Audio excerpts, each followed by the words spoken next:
So we heard the news that Donald Trump's $175 million bond in the Letitia James lawsuit will stand.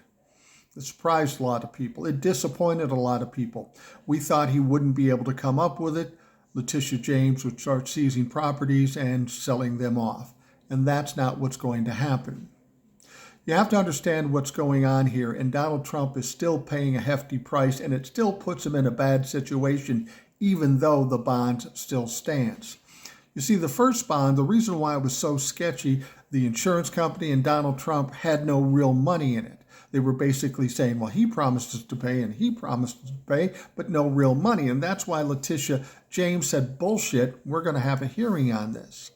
So when he's pushed to the limit, Donald Trump comes up with this Schwab account that has enough money to cover that $175 million bond. Now, the problem with this Schwab account, it's used to pay for things. It's fairly fluid. It could have more money, it could have less money.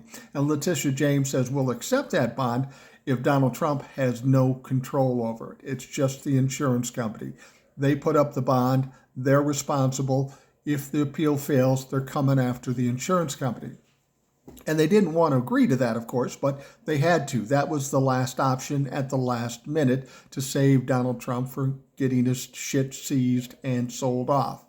So while people might think, oh, Don won on this one, he didn't really, because he had to take $175 million out of his pocket and tie it to this bond and not be able to touch it. So that means he would use that money normally for paying bills, paying legal fees, paying for the campaign. Now he can't touch that money. It's not the best result, but Donald Trump now has no access to $175 million that he once had, and it's in control of the insurance company. Now, the insurance company's kind of sketchy, but the court's going to come down hard on them if, when the appeal doesn't pass, that they don't have the money. So it's not optimal the way it turned out, but make no mistake, Donald Trump is feeling the pain here. He's feeling the pressure from what now happened, what Letitia James agreed upon.